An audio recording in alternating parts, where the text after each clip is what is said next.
Hi, good evening mga ka-hiking. Lixter Hiking TV ang ating YouTube channel at ang ating report ngayon is baha na naman dito sa medyo sa Kulon. At dito sa Kulon mismo mga ka-hiking, nakikita naman natin ang tubig, baha ay mataas na.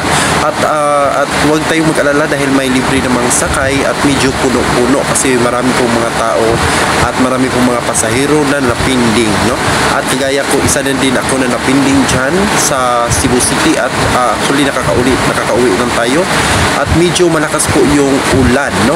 At mag-ingat palagi at magdala palagi ng payong at raincoat dahil po mataas po ang ulan at palagi pong nag-uulan, no? So kayo mga ka-hiking, at dito na lang tayo at panoorin natin ang full video na nakuha natin kanina lang na mga oras ay alas 8 ng hapon, kaya gabi. Para ito po ang ating tagapagsalita, si Chua Sanchez, at ito ang Lixter Hiking TV.